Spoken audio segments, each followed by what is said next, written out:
तो लास्ट हमने देखा था कि भाई यूनिट्स को किस तरीके से मेजर करते हैं। ओके, जैसे ऐसा क्वेश्चन कि 1 सेंटीमीटर मतलब कितना मीटर।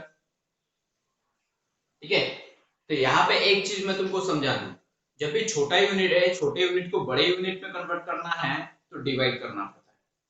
छोटे यूनिट को बड़े यूनिट में कन्वर्ट करना है तो डिवाइड करना पड़ता, और बड़े यूनिट को छोटे यूनिट में कन्वर्ट करना है तो मल्टीप्लाई करना पड़ता। सिंपल सा क्वेश्चन लेता हूं पहले, ठीक है, पहले सिंपल सा क्वेश्चन लेता हूं। ठीक है, ये भी सिंपल ही है, एक सिंपल सा क्वेश्चन लेता हूं। तुम कभी बाजार में गए हो सब्जी वब्जी खरीदने के लिए, मम्मी के साथ गए भी होंगे या फिर कभी कभी खुद भी जाते हैं, तो वहां पे तुमको या फिर ग्रोसरी शॉप में भी जाते हैं तो कुछ चीजें खरीदते हो, है ना, कुछ चीजें खरीदते हो, तो कुछ चीजें खरीदते समय वहां पे जो बहुत महंगी चीजें होती है उसको तुम खरीदते हो ग्राम में, बहुत ही महंगी चीजें होती है उसको खरीदते हो ग्राम में, जैसे इलायची हो गई, है ना, खसखस हो गई, इसको केजी में नहीं गिनते अपन, बराबर है, इसको ग्राम में गिनते हैं, महंगी चीजें ग्राम में गिनते। ओके, तो मान लो कि 1 kg मतलब कितना ग्राम, हाउ मच ग्राम, 1 kg मतलब कितना ग्राम। ठीक है, अब इसका सॉल्यूशन जो है ना, आंसर बहुत ही इजी है। अब ये सारी चीजें क्यों पढ़ना है हमको, ये सारी चीजें इसलिए पढ़ना है क्योंकि जब हम न्यूमेरिकल करते हैं ना फिजिक्स के, न्यूमेरिकल करते समय हमको कन्वर्ट करना आना चाहिए, बराबर है। कुछ यूनिट सीजीएस फॉर्म में दिए रहते, तो कुछ यूनिट एसआई के फॉर्म में दिए रहते, तो हमको सीजीएस को एसआई में कन्वर्ट करना आना चाहिए और एसआई को सीजीएस में कन्वर्ट करना आना चाहिए। ठीक है, ये करना आना चाहिए। जैसे कि ये देखो, ये जो है ये एसआई यूनिट है और ये जो है ये सीजीएस यूनिट है, तो क्या कन्वर्ट करना आ जाएगा, तुमको कन्वर्ट करना आना चाहिए। वैल्यूज पता रहेंगी तो हम कन्वर्ट करेंगे, वैल्यूज पता नहीं रहेगी तो कैसे कन्वर्ट करेंगे, सिंपल से फॉर्म है। अब मुझे इतना बताओ कि सबको बोर्ड क्लियर दिख रहा है, क्या मेरी आवाज क्लियर है, उसके ऊपर का नहीं दिख रहा, वेरी नाइस, कैसा है, ऐसे बताया करो, जब तक पूछूंगा नहीं तब तक बताऊंगी नहीं, ऐसा क्या पढ़ लिया है क्या तुमने। ये हो गया भाई ऐसा यूनिट, ये है सीजीएस यूनिट। ओके, केजी जो है, केजी को माना जाता है ऐसा यूनिट, और ग्राम जो है वो है सीजीएस यूनिट। ओके, तो सिंपल सा क्वेश्चन है मेरा कि 1 kg मतलब कितना ग्राम। ओके, तुमने कभी आधा किलो लिया है क्या, आधा किलो सब्जी ली है या फिर आधा किलो कुछ जो भी चीजें हैं कुछ खरीदा होगा तुमने आधा केजी, उनका जो वेट होता है आधा किलो का, उसके ऊपर क्या लिखा हुआ होता है, तुमने देखा क्या। वो जो आधा किलो का वेट रखता है वो इस तरीके से रखता है, उसके पास इस तरीके से उसका वेट रहता है, ऑक्टागन जैसा ऐसा वेट होता है उसका, और बीच में ऐसा सर्कल होता है, और यहाँ पे लिखा रहता है 500 ग्राम, ये होता है आधा केजी, ये होता है हाफ केजी। ठीक है, 500 ग्राम मतलब आधा किलो, तो सोचो 1 kg मतलब कितना ग्राम, 1 kg मतलब कितना ग्राम, 1000 ग्राम, 100 नहीं 1000, अरे ये 500 है ना भाई, आधा किलो मतलब 500, आधा किलो मतलब 500 ग्राम, आधा किलो मतलब 500 ग्राम, तो 1 किलो मतलब 1000 ग्राम। ठीक है, 1 किलो मतलब 1000 ग्राम। चीजों को ऑब्जर्व करना सीखो, जो बच्चा आजू बाजू के चीजों को ऑब्जर्व करके चलता है ना, उसका नॉलेज बहुत रहता है, और फिजिक्स मतलब नॉलेज। ठीक है, आजू बाजू के सराउंडिंग का नॉलेज अगर तुमको है तो फिजिक्स उसके लिए आसान है। जो आजू बाजू की चीजों को ऑब्जर्व करता ही नहीं है, बस अपनी धुन में रहता है, तो वो जो है वो कभी फिजिक्स को समझ नहीं पाएगा। तो फिजिक्स को समझना है तो आजू बाजू की चीजों को ऑब्जर्व करो। क्या तुमने आधा किलो का वजन देखा, बाजार में गए वो आधा किलो रखते हैं, मैंने बोला उसको भाई आधा किलो चौली की सब्जी चाहिए मुझे, आधा किलो मेथी की सब्जी चाहिए मुझे, ठीक है, तो ये आधा किलो का वजन रखेगा, तो मैंने देखा कि उसके वजन के ऊपर कितना लिखा रहता है, 500 ग्राम, बराबर है। तो बाद में मैंने अंदाजा लगाया 1 केजी वाला जो वेट रहता है उनका वेट 1 केजी वाला उसके ऊपर क्या लिखा रहता है, उसके ऊपर 1000 ग्राम नहीं लिखा रहता है, ठीक है।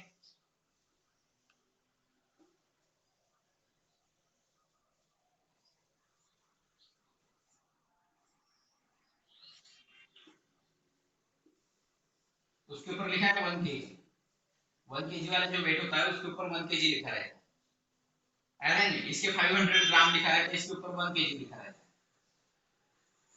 तो इंपॉर्टेंट चीज क्या है कि 500 ग्राम मतलब आधा किलो, 1 केजी मतलब कितना किलो, कितना ग्राम, 1000 ग्राम, 1 केजी मतलब कितना ग्राम, 1000 ग्राम। तो ये चीजें ऑब्जर्व करना जरूरी है, ओके। चलो ये बात समझ में आ गई, इसके आगे का देखिए। ये क्वेश्चन क्लियर हो गया। अब इसका उल्टा देखो, ठीक है, उसका उल्टा देखो। मान लो 1 ग्राम, अगर मेरे पास 1 ग्राम है तो मतलब कितना KG, how much KG. Actually यहाँ पे क्या कर दिया मैंने, पता है क्या, ये 1 केजी था, 1 केजी मतलब कितना ग्राम, तो 1 को 1000 से मल्टीप्लाई कर दिया तो एक्चुअली 1000 ग्राम ही आएगा। कितना ग्राम आएगा, 1000 ग्राम ही आएगा, ओके। अब यहाँ पे 1 ग्राम मतलब कितना केजी, 1 ग्राम मतलब कितना केजी। मैंने क्या बताया था, छोटे यूनिट को बड़े यूनिट में कन्वर्ट करना है तो क्या करना पड़ता, डिवाइड, और बड़े यूनिट को छोटे यूनिट में कन्वर्ट करना है तो मल्टीप्लाई। यहाँ पे लिख के भी देता हूं मैं, बड़े यूनिट को छोटे यूनिट में कन्वर्ट करना है तो,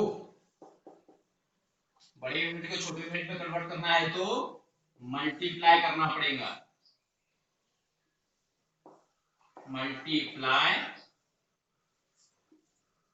करना पड़ेगा, ठीक है। दूसरा पॉइंट, छोटे यूनिट को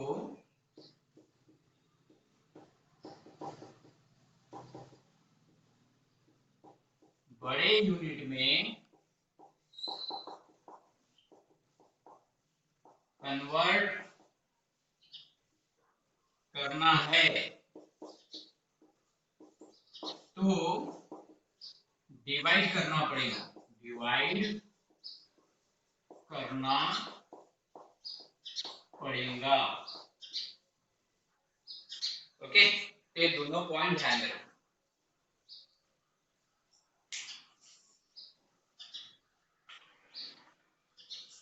तो जैसे मैंने बताया कि छोटे यूनिट को बड़े यूनिट में कन्वर्ट करना है तो डिवाइड करना पड़ेगा, तो किससे डिवाइड करना पड़ेगा, कौन से वैल्यू से डिवाइड करना पड़ेगा, 1 ग्राम मतलब कितना केजी, 1 ग्राम मतलब कितना केजी, 1 ग्राम मतलब कितना केजी। तो सिंपल सा आंसर है इसका, 1 ग्राम मतलब 1 divide by 1000, 1 divide by 1000 KG. अब 1 डिवाइड बाय 1000 कैसे लिखेंगे भाई, 1 डिवाइड बाय 1000 मैंने तुमको कल बताया, उस दिन बताया था सैटरडे को कि 1 डिवाइड बाय 1000 मतलब कितना होता है, जैसे 1 डिवाइड बाय 10 मतलब कितना होता है, 0.1 होता है, ठीक है। 1 डिवाइड बाय 100 कितना होता है, मैंने तुमको बताया था 0.01 होता है। 1 डिवाइड बाय 1000 कितना होता है, 0.001 होता है, आयरन में, ठीक है। ये भी बताया था कि ये क्या होता है, 1000 को हम ऐसा भी लिख सकते हैं 10 cube to the power -3, 10 to the power -3, 10 raise to the power -3 ऐसा भी पढ़ सकते हैं, 10 raise to the power -3, 10 raise to the power -3, क्योंकि 1000 मतलब 10 का क्यूब, 1000 मतलब क्या होता है, 10 का क्यूब। अगर ये डिवाइड में है, ये डिवाइड में है और इसको ऊपर भेजोगे तो ऊपर भेजने के बाद 10 रेज़ टू द पावर -3 ऐसा भी लिखा जाता है। तो इसको क्या लिखूं, इसको मैं ऐसा भी लिख सकता हूँ 10 raise to the power -3 kg, ऐसा भी लिख सकता हूँ, या फिर इसको 0.001 केजी ऐसा भी लिख सकता हूँ। तो 1 ग्राम मतलब तुमको जैसा लिखना है वैसा, लेकिन खास करके ऐसा लिखा जाता है, ये बात ध्यान रखना। फिजिक्स में खास करके ऐसा लिखा जाता है, ये ध्यान रखना है ना। 10 raise to power -3, 10 raise to power -3, 10 raise to power -3। समझ में आया? समझा? ओके। अब नेक्स्ट क्वेश्चन,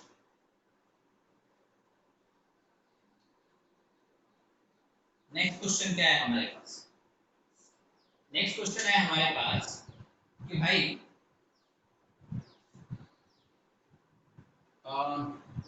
1 मीटर मतलब कितना सेंटीमीटर? बड़े यूनिट को छोटे यूनिट में कन्वर्ट करना है तो मल्टीप्लाई करना पड़ेगा।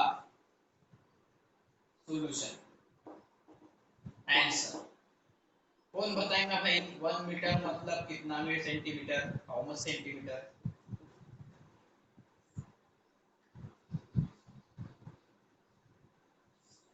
है ना, ये तो पता रहना चाहिए। पता नहीं रहेगा तो कैलकुलेशन कैसे करेंगे? Very nice, very nice.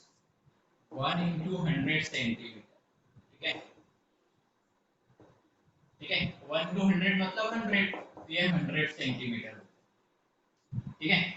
100 centimetre को मैं ऐसा भी लिख सकता हूँ 10 स्क्वायर सेंटीमीटर। 10 का स्क्वायर 100 मतलब 10 स्क्वायर, तो 10 स्क्वायर सेंटीमीटर भी लिख सकता हूँ। ओके, तो चलो भाई पहले इसका मैं स्क्रीनशॉट निकाल लेता हूँ ताकि मैं तुमको बाद में भेज सकूँ।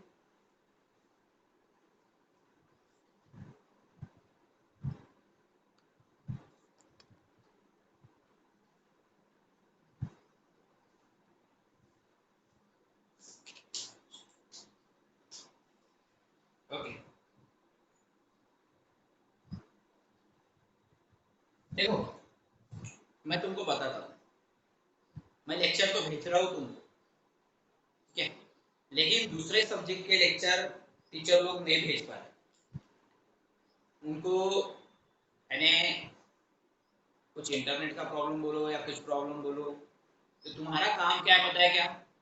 ऑनलाइन क्लास को अगर एक तरीके से देखा जाए, पॉजिटिव तरीके से देखा जाए तो बहुत फायदेमंद है। कैसे फायदेमंद है? तुम्हारे मोबाइल में एक फंक्शन है, तुम्हारे मोबाइल में एक फंक्शन है स्क्रीन रिकॉर्डर करके, बराबर है?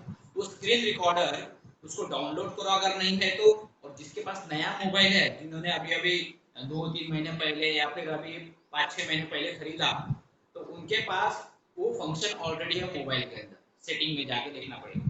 तो स्क्रीन रिकॉर्डर को ऑन कर लिया करो जब भी लेक्चर होता है, ठीक है। और तुमको ऐसा भी एक ऐप पता होगा जो हाई मेमोरी वाले, हाई जो डेटा वाला जो वीडियो रहता है उसको लो डेटा वाले वीडियो में कैसे कन्वर्ट करते थे, that is called a converter, ठीक है। तो वीडियो कन्वर्टर जो होते हैं वो वाले ऐप भी तुमको पता है।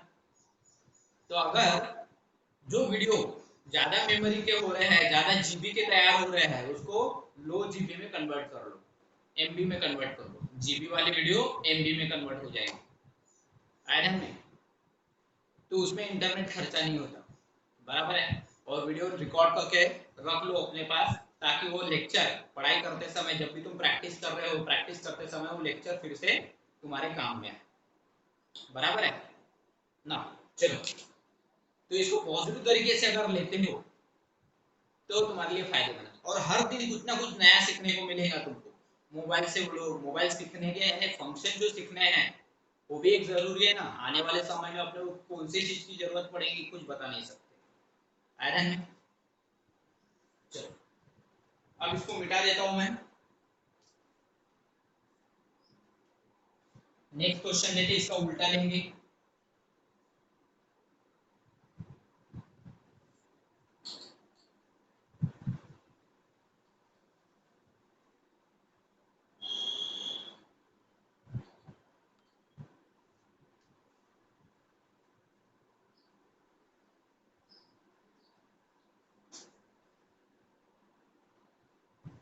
ओके, इसका उल्टा क्या रहेगा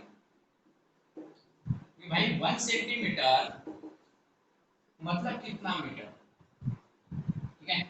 तो इसका सिंपल सा आंसर रहेगा 1 सेंटीमीटर मतलब 1 डिवाइड बाय 100। अगर 1 मीटर मतलब 100 सेंटीमीटर होता है तो 1 सेंटीमीटर मतलब कितना मीटर, 1 डिवाइड बाय 100। तो इसको ऐसे भी लिख सकते हो तुम 10 to the power -2, 10 raise to the power -2, ऐसा भी लिख सकते हो ना। 10 स्क्वायर होता है ना, ये 10 स्क्वायर ऊपर चले गया तो 10 रेज़ टू पावर -2 मीटर, बराबर है। 10 रेज़ टू पावर -2 मीटर या फिर 0.01 मीटर ऐसा भी लिख सकते हो। ये समझ में आ गया ना। क्वेश्चन देखो, छोटे यूनिट को बड़े यूनिट में कन्वर्ट करना है तो डिवाइड करना पड़ता है। अभी तुमको हिंदी में लिख के दिया है, क्वेश्चन नंबर जो भी है उसको देख लेते हैं। ओके, अब मुझे बताओ कि 1 लीटर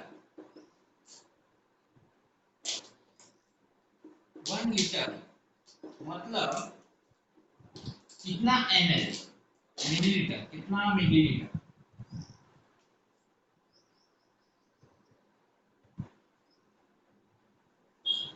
सॉल्यूशन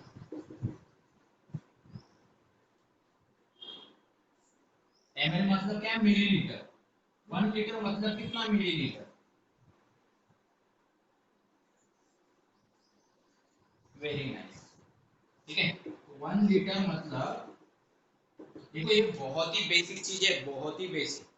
किसी किसी बच्चों को इसका आंसर पता है, लेकिन कुछ कुछ बच्चे ऐसे हैं जिनको शायद उन्होंने ध्यान नहीं दिया स्टार्टिंग से, तो उनको ध्यान में नहीं है। ठीक है, तो अभी सीख लो, है ना। अभी अगर सीखोगे तो 12th का फिजिक्स, 11th का फिजिक्स बहुत ही अच्छे से समझ में आएगा, है ना। किसी कंटेनर में कितना पानी भरा हुआ है, उसका वॉल्यूम कितना है, वो सारी चीजें अपने को निकालना पड़ता है, बराबर। कैलकुलेशन बहुत है, कैलकुलेशन बढ़ने वाला है तुम्हारा, कैलकुलेशन की आदत डाल दो, ठीक है।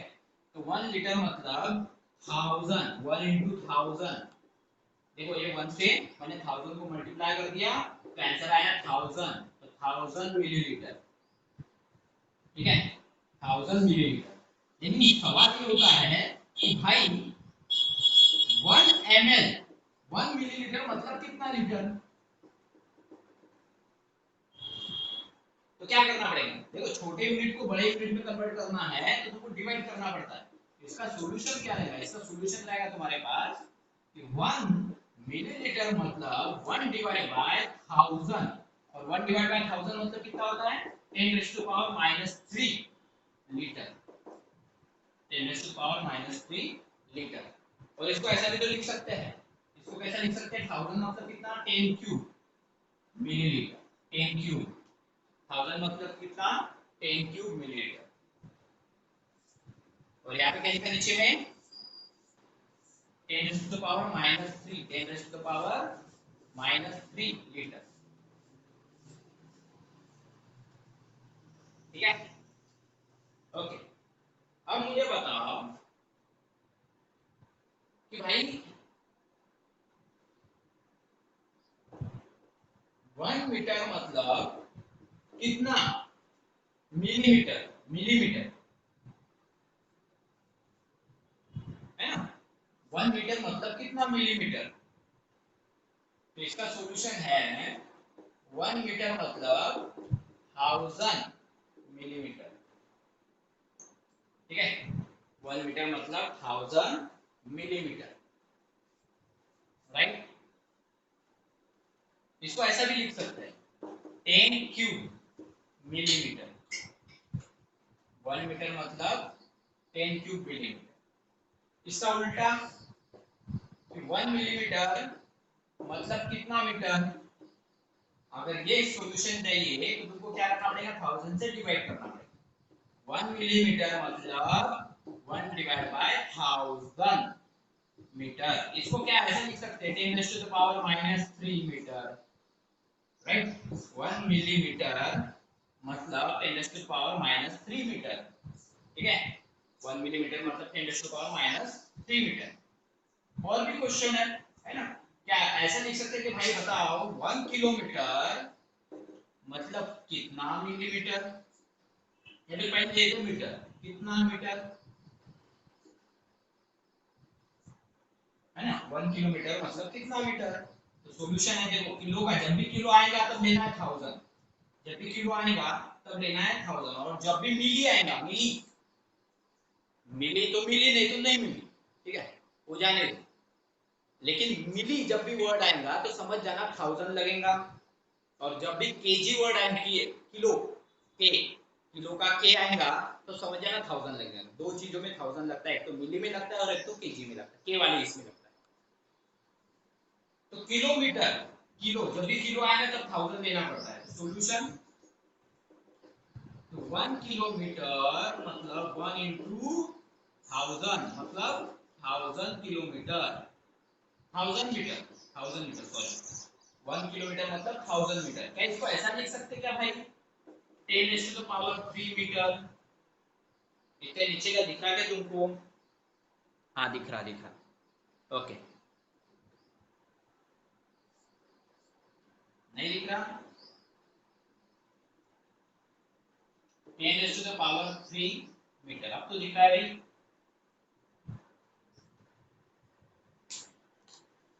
ओके चलो ठीक है, इसका हम स्क्रीनशॉट ले लेते हैं, है ना? तुम भी ले लो, कैलकुलेट करना जरूर है, करके देखो, खुद भी करके देखो। ऐसा नहीं है कि पढ़ाने वाला सिर्फ पढ़ा रहा है और खुद कुछ नहीं कर रहे, सिर्फ देखते जा रहे हैं। देखने से कुछ नहीं होता, जब तक खुद हाथ पैर नहीं चलाओगे देखने से कुछ नहीं मिलने वाला। आयरन में किसी को अगर खाना खाते हुए देख रहे हो तो तुम्हारा पेट नहीं भरने वाला, खुद भी खाना पड़ता है तब जाके पेट भरता है।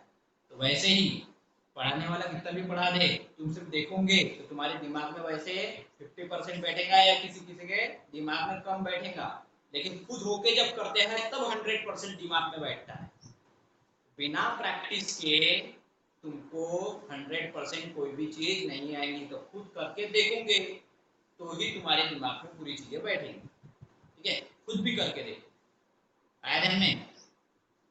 चलो आगे देखते हैं,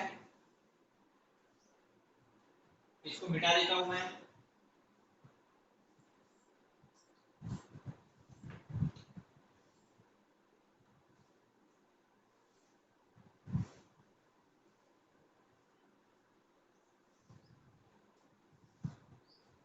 और भाई सब जन किताबें खरीद लो, अगर किताबें नहीं खरीदी होंगी सेकंड हैंड, किसको अगर सेकंड हैंड नहीं मिल रही तो नहीं खरीद लो, ठीक है? क्योंकि लेसन अभी स्टार्ट होने वाले हैं, ठीक है? मैथ्स के लेसन, फिजिक्स के लेसन, सभी लेसन में स्टार्ट करने वाले हो ना। केमिस्ट्री वाले जो मैडम है उनको भी बताया मैंने लेसन स्टार्ट करना है करके। बेसिक अगर खत्म हो जाएगा तो लेसन स्टार्ट करना है। तो इम्पोर्टेंट चीज क्या है कि तुम्हारे पास किताबें रहनी चाहिए, तो किताबें खरीद लो। सेकंड हैंड मिलती है तो अच्छी बात है, सेकंड हैंड खरीदो, नहीं मिलती है तो नहीं खरीदो, ठीक है ना? अब इसके आगे और भी हमारे पास यूनिट्स है, ठीक है, लेकिन वो यूनिट्स जब जरूरत रहेंगे तब देखें, ठीक है? अब कुछ ऐसी चीजें मैं पढ़ाने वाला हूं जो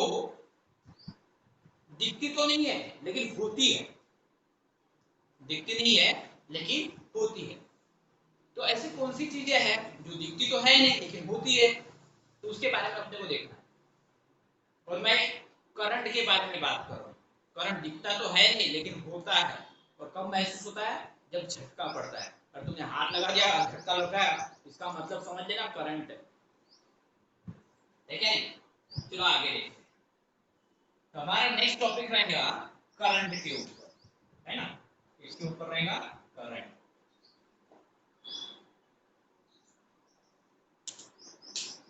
राइट?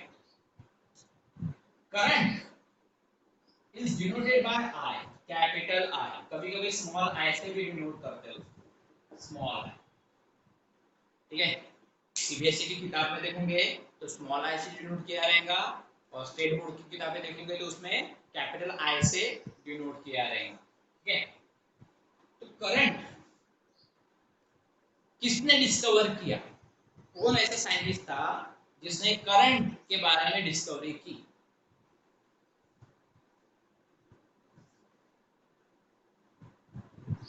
कोई है जिसका आंसर बताएगा?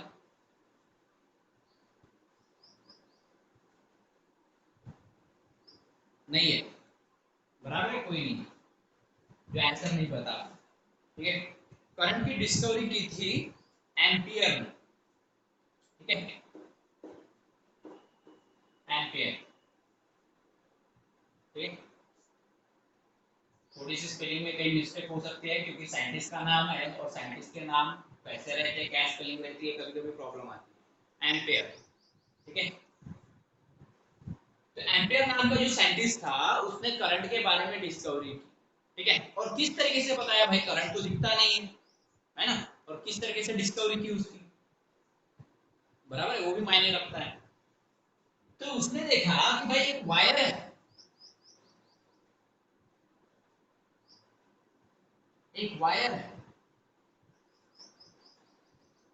कि उसके अंदर क्या हो रहा है, इलेक्ट्रॉन फ्लो हो रहा है। सपोज उसको बैटरी के साथ हमने ज्वाइन कर दिया, बैटरी के साथ उसको ज्वाइन कर दिया, यहाँ पे स्विच लगा दिया, ये वायर है, पतला सा ही वायर है, ये भी वायर है, ये भी वायर है। बस फर्क इतना है कि इस वायर को मैंने जूम करके दिखाया, इतने वायर को नहीं दिखाया, इतने वायर को जूम करके दिखाया। तो इस वायर के अंदर क्या दिखाई दे रहा है कि इस वायर के अंदर, ये वायर काय का बना हुआ है, मेटल का, है ना, ये वायर काय का बना हुआ है, मेटल का। अब मेटल का वायर है तो ऑब्वियसली दुनिया में हर चीज एटम से बनी हुई है, दुनिया में हर चीज एटम से बनी हुई है। तो इस वायर के अंदर भी एटम्स होंगे, एटम के अंदर क्या होंगे, इलेक्ट्रॉन्स होंगे, इलेक्ट्रॉन और प्रोटॉन रहते हैं, बराबर है। तो इलेक्ट्रॉन्स होंगे, तो मोशन कौन करता है उसमें से, मोशन कौन करेगा। अगर मेरे पास कोई एटम है, ठीक है, बीच में न्यूक्लियस है और इस तरीके से इलेक्ट्रॉन जो होते हैं यहाँ पे उसके आउटर मोस्ट शेल में क्या होते हैं, इलेक्ट्रॉन्स होते हैं। तो मोशन कौन करता है यहाँ पे, कौन फ्री होता है मोशन करने के लिए, एकदम फ्री कौन होता है, किसको फ्रीडम होता है मोशन करने के लिए, सिर्फ इलेक्ट्रॉन को। तो यहाँ पे एक ही चीज होती है, इलेक्ट्रॉन। इलेक्ट्रॉन भी क्या करता है, फ्री होता है मोशन करने के लिए। प्रोटॉन कभी फ्री नहीं होता, प्रोटॉन तो फंसा हुआ रहता है न्यूक्लियस के अंदर।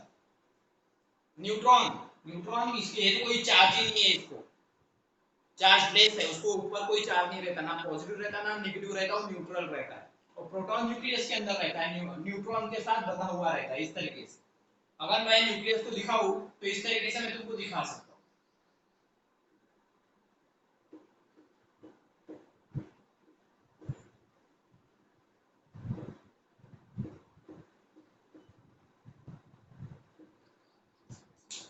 ये हो गया मान लो प्रोटॉन,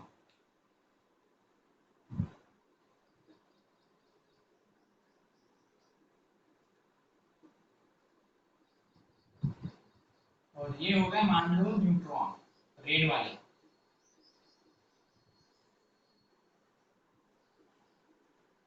ये बन गया तुम्हारा न्यूक्लियस, ये बन गया तुम्हारा न्यूक्लियस। लेकिन क्या हर बार तुम न्यूक्लियस को ऐसे दिखाने बैठोगे क्या, नहीं। इसके न्यूक्लियस को कैसे दिखाते हो तुम, डायरेक्ट ऐसा सर्कल मार लेते हो, इसके अंदर प्रोटॉन और न्यूट्रॉन दिखा देते हो, खत्म, ये हो गया न्यूक्लियस। क्या हर बार ऐसे ड्रॉ करते बैठोगे क्या, नहीं। एक्चुअल में न्यूक्लियस ऐसा दिखता है, लेकिन हम ड्रॉ करते हैं ऐसा, है ना। रेड वाले हो गए न्यूट्रॉन, ब्लैक वाले हो गए प्रोटॉन, बराबर है। ब्लैक वाले हो गए प्रोटॉन और रेड वाले हो गए न्यूट्रॉन। तो इस तरीके से न्यूक्लियस होता है। क्या हर बार ऐसे दिखाऊंगा क्या, नहीं। इतना करते हुए बैठूंगा तो बहुत ज्यादा टाइम लगेगा, इसलिए शॉर्टकट में क्या करते हैं, ऐसा सर्कल बना लेते हैं, उसके अंदर प्रोटॉन न्यूट्रॉन लिख लेते हैं, भाई यही है न्यूक्लियस, ऐसा बोल देते हैं, ठीक है।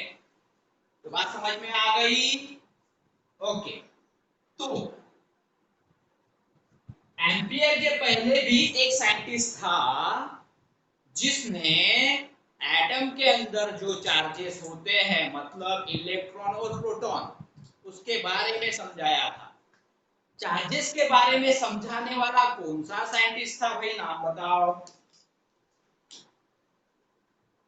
ये बाद में बताऊंगा, पहले चार्जेस के बारे में समझ लेते, ठीक है।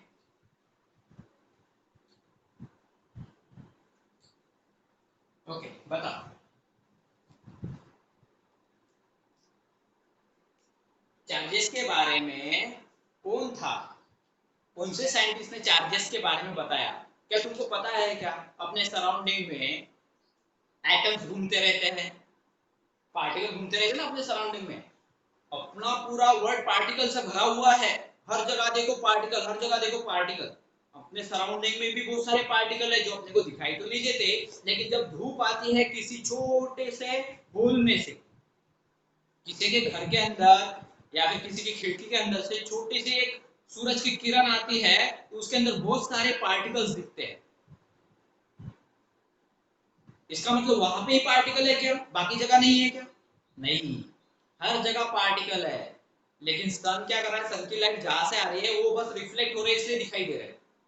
वो पार्टिकल क्या कर रहे हैं, सन की लाइट को रिफ्लेक्ट कर रहे हैं, सन की लाइट उसके ऊपर गिरती वो वापस कर देते, इसलिए अपने को दिखाई दे रहे हैं। ठीक है, वैसे भी अपने को कौन सी चीजें दिखाई देती है, जिसके ऊपर लाइट गिरती है वही चीजें दिखाई देती है। रात के अंधेरे में तुम्हारे घर की लाइट चली गई तो तुमको एक भी चीज दिखाई नहीं देती, क्यों? क्योंकि लाइट ही नहीं गिरती। जब उसके ऊपर लाइट गिरेगी, रिफ्लेक्ट होकर अपने आंखों पे आएंगी, तब जाके वो चीजें दिखती है। बराबर है, तो हमको वही चीजें दिखती है जिसके ऊपर लाइट गिरती है, वो चीजें बिल्कुल नहीं दिखती जिसके ऊपर लाइट नहीं गिरती। ठीक है, ये बात ध्यान में रखो। अब इंपॉर्टेंट चीज क्या है कि पार्टिकल्स भी तभी दिख रहे हैं कि सन की लाइट जब आती है किसी होल में से और पार्टिकल्स के ऊपर गिरती है तो वो पार्टिकल हमको दिखते हैं। ठीक है, थोड़ी देर के लिए हम उसको सन पार्टिकल कहते हैं, लेकिन वो सन के पार्टिकल है या नहीं, वो अपने सराउंडिंग में रहने वाले पार्टिकल्स है। बराबर है, अभी भी अपने सराउंडिंग में, तुम्हारे सराउंडिंग में आजू बाजू में देखो, तुमको कोई पार्टिकल दिख जाएगा, दिखेगा क्या? बिल्कुल नहीं दिखेगा, क्योंकि वो इतने छोटे होते हैं कि खुली आंखों से नहीं दिखते, जब तक उसके ऊपर एक पावरफुल लाइट नहीं गिरती तब तक नहीं दिखते। लेजर लाइट लो, लेजर लाइट बहुत पावरफुल होता है कि नहीं? लेजर लाइट को डालो, देखो उसके लेजर लाइट की इसमें दिखते हैं फिर वो पार्टिकल, जो पावरफुल लाइट होती है ना उसके ऊपर दिखते हैं। ओके, तो पार्टिकल्स एटम से बने हुए रहते हैं और एटम के अंदर होते हैं चार्जेस। दो प्रकार के चार्ज होते हैं भाई, कितने प्रकार के चार्ज होते हैं भाई? दो प्रकार के चार्ज होते हैं भाई, एक होते हैं पॉजिटिव चार्ज और एक होता है नेगेटिव चार्ज, है ना, नेगेटिव चार्ज। अब ये जो चार्ज है, पहले इसको सिंबल विंबल कुछ भी नहीं दिया था, ये ऐसे ही दिख रहे थे, जैसे चार्ज यहाँ पे दिखाया ना मैंने, ऐसे ही दिख रहे थे। ये इलेक्ट्रॉनिक माइक्रोस्कोप से देखने के बाद पता चलता है कि किसी पार्टिकल के अंदर ऐसी ऐसी चीजें होती है। बराबर है, इलेक्ट्रॉनिक माइक्रोस्कोप से देख रहा है वो और उसको ई दिखाई दिया, ऐसा होता है क्या? इलेक्ट्रॉनिक माइक्रोस्कोप से देख रहा है वो और उसको पी दिखाई दिया, ऐसा होता है क्या? नहीं, उसको ऐसे ही गोले गोले गोले गोले नजर आए इलेक्ट्रॉनिक माइक्रोस्कोप के अंदर से, उसी को उन्होंने नाम दिया भाई, ये ऐसे ऐसे दिख रहे हैं, एक जैसे हैं, मतलब ये है नेगेटिव चार्ज। न्यूक्लियस के अंदर इस तरीके से गोले दिख रहे हैं, अलग अलग साइज के, अलग अलग कलर के। ठीक है, इसका मतलब ये क्या हो गया, ये प्रोटॉन और न्यूट्रॉन हो गए, तो उसको नाम दिया गया, उसको नाम दिया गया। तो ये चार्जेस के बारे में डिस्कवरी करने वाला था कूलम। ठीक है, चार्जेस के बारे में डिस्कवरी करने वाला था कूलम। ठीक है, तो इसलिए चार्ज को कूलम में गिना जाता है, कैपिटल सी। चार्जेस को कूलम में गिना जाता है, कैपिटल सी। ओके, तो कितना चार्ज तुम्हारे पास है, तो बोलेंगे 1 कूलम। ठीक है, 1 कूलम एवढा इतका चार्ज आपल्या जवळ आहे। मराठीमध्ये कधी कधी थोडीशी मराठी बोलून द्यायला पाहिजे। ओके, तो भाई इंपॉर्टेंट चीज क्या है यार, कि चार्ज को डिनोट कैसे किया जाता है। यहाँ पे तो मैंने डिनोट करके बताया, चार्ज को कैसे डिनोट किया जाएगा। चार्ज को कैपिटल क्यू से डिनोट किया जाता है। बहुत सारे चार्जेस है, बहुत सारे चार्जेस है तो कैपिटल क्यू, लेकिन को बहुत ही कम चार्जेस है, बहुत ही कम चार्जेस है तो उसको स्मॉल क्यू, है ना, उसको स्मॉल क्यू से शो किया जाता है, उसको स्मॉल क्यू से शो किया जाता है। तो यहाँ पे मैं लिख लेता हूँ चार्जेस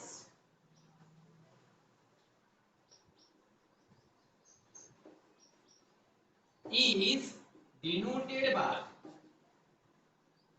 कैपिटल Q और स्मॉल q। तो सबसे पहले जब चार्जेस पता चले थे तो उसको Q से नाम दिया गया था और बाद में बोला था कि भाई पॉजिटिव चार्ज होते हैं इसलिए इसको प्लस Q और नेगेटिव चार्ज होते हैं इसलिए उसको माइनस Q ऐसे नाम दिया गया। सबसे पहले जब चार्ज की डिस्कवरी हुई थी और पता चले थे कि दो प्रकार के चार्ज होते हैं तो चार्ज को पहले सिंबल दिया गया, बहुत ज्यादा चार्जेस है तो कैपिटल Q और बहुत कम चार्जेस है सिंगल चार्ज है तो स्मॉल q। बराबर है। अब उसमें पता चले दो चार्ज होते हैं पॉजिटिव चार्ज नेगेटिव चार्ज, इसलिए उसको दे दिया प्लस q और दूसरे को दे दिया माइनस q। बाद में उसका नामकरण हुआ, बाद में दूसरे साइंटिस्ट आए और दूसरे साइंटिस्ट ने बोल दिया कि भाई पॉजिटिव चार्ज जो होते हैं उसको तुम प्रोटॉन बोलो और जो नेगेटिव चार्ज होते हैं उसको तुम इलेक्ट्रॉन बोलो। ये नामकरण कर दिया है ना। जब छोटा बच्चा पैदा होता है तो पहले वो बच्चा होता है मतलब क्यों होता है, बाद में उसका नामकरण किया जाता है। लड़का है तो भाई इसको प्रोटॉन कहेंगे और लड़की है तो भाई इसको इलेक्ट्रॉन कहेंगे। समझ में आया। पहले तो बच्चा ही होता है मतलब क्यूब होता है, बाद में नामकरण होता है तो बच्चे वाला नाम रख लेते हैं है ना, लड़की है तो लड़की वाला नाम रख लेते हैं। आया में इस तरीके से होता है। तो वैसे जब चार्ज डिस्कवरी हुई थी चार्ज की तो उसको नाम दिया था क्यू। सिंगल सिंगल चार्ज मान लो तो स्मॉल क्यू और बहुत ज्यादा चार्ज मानो तो कैपिटल। तो भाई दो प्रकार के चार्ज होते हैं पॉजिटिव नेगेटिव, इसलिए क्यू प्लस क्यू माइनस। ठीक है, बाद में उसका नामकरण हो गया कि भाई पॉजिटिव चार्ज जो है उसको हम प्रोटॉन कहेंगे और जो नेगेटिव चार्ज है उसको कहेंगे इलेक्ट्रॉन। क्या कहेंगे? इलेक्ट्रॉन। ओके, तो ये भाई कूलम भाई साहब ने ये सारी चीजें डिस्कवर की। इसलिए चार्जेस को मेजर किया जाता है कूलम से। चार्जेस को मेजर किया जाता है कूलम से। भाई सिंपल सी बात है ना, जो मेहनत करेगा वो अपने नाम का यूनिट देगा ना उसको। जैसे न्यूटन ने फोर्स डिस्कवर किया तो न्यूटन का यानी फोर्स को हम न्यूटन से गिनते हैं। एम्पियर ने करंट तैयार किया इसलिए करंट को एम्पियर से डिनोट करते हैं। कूलम ने चार्ज डिस्कवर किया इसलिए चार्ज को कूलम में क्या बोलते थे गिनते हैं अपन। जो साइंटिस्ट ने जो काम किए उसको हम क्या कहते हैं, उसके नाम के यूनिट से ही गिनते हैं। ये बात ध्यान में रखना है तुमको, ये बात हमेशा ध्यान में रखना। तुम भी अगर किसी चीज के बारे में रिसर्च कर रहे हो और रिसर्च करने के बाद अगर तुमने वो डिस्कवर कर ली कोई चीज और उसको गिनना है तो गिनने के लिए तुम क्या बोलेंगे? भाई मेरे नाम से गिनो, मैंने डिस्कवर किया। ऐसा नहीं होता है कि भाई मेरे दोस्त के नाम से गिना करो इसको, मेरा बहुत प्यारा दोस्त है। ऐसा होता है क्या कभी? हर आदमी सेल्फिश होता है, ठीक है, लेकिन सेल्फिश के चक्कर में इंसानियत कभी नहीं भूलना। दूसरों की मदद करने के लिए हमेशा दौड़ते रहना, ठीक है। जिस दिन इंसानियत मर जाएगी उस दिन जीना मुश्किल हो जाएगा लोगों का, ठीक है, ये बात ध्यान में रखो। नाम तो charges is denoted by capital Q और स्मॉल q। चार्जेस को पहले Q से डिनोट किया जाता था, पॉजिटिव Q नेगेटिव Q। उसके बाद उसका नामकरण कर दिया, क्या कर दिया? प्रोटॉन और इलेक्ट्रॉन। प्रोटॉन को प्लस P से और इलेक्ट्रॉन को E माइनस से डिनोट किया जाता है। ये प्रोटॉन को और भी एक नाम है पॉजिट्रॉन। क्या है? पॉजिट्रॉन। आयरन में ये बहुत ही छोटी दुनिया है, इलेक्ट्रॉन्स की दुनिया, ठीक है। ये बहुत ही छोटी दुनिया है, क्वांटम फिजिक्स कहते हैं इसे। क्या कहते हैं? Quantum physics. क्वांटम की दुनिया है। यहाँ पे अपना जो टाइमिंग चलता है ये टाइमिंग वहां पे लागू नहीं होता। क्वांटम की दुनिया बहुत छोटी होती है और वहां पे अलग टाइमिंग चलता है, ठीक है। वहां से अपने समय के साथ उनको कुछ लेना देना नहीं रहता। एटम की जो दुनिया होती है बहुत ही छोटी होती है, ठीक है, इससे अपना टाइमिंग मैच नहीं करता। उसकी टाइमिंग अलग होती है, यहाँ की टाइमिंग अलग होती है। समझ में आया? और यहाँ पे न्यूटन के कोई भी लॉ अप्लाई नहीं होते, इसके ऊपर न्यूटन के कोई भी लॉ अप्लाई नहीं होते, ये भी बात ध्यान में रखो, क्योंकि ये थोड़े से हट के काम करते हैं। तो बात समझ में आ गई। तो चार्जेस को डिस्कवरी वाला करने वाला कौन था भाई? कूलम, कूलम था। ठीक है, तो इतनी बात समझ में आ गई। अब बात करते हैं हम करंट की। अब बात करते हैं हम करंट की, लेकिन अगर करंट की बात करेंगे तो हमारा समय ज्यादा निकल जाएगा, इसलिए हम आज यहाँ तक ही करते हैं और करंट के बारे में हम कल पढ़ेंगे। तो ये सारी चीजें अच्छे से दिमाग में बिठा के रख लो, बहुत ही बेसिक चीजें हैं। तो जितनी भी बेसिक चीजें हैं सारी चीजें मैं तुमको बता रहा हूँ,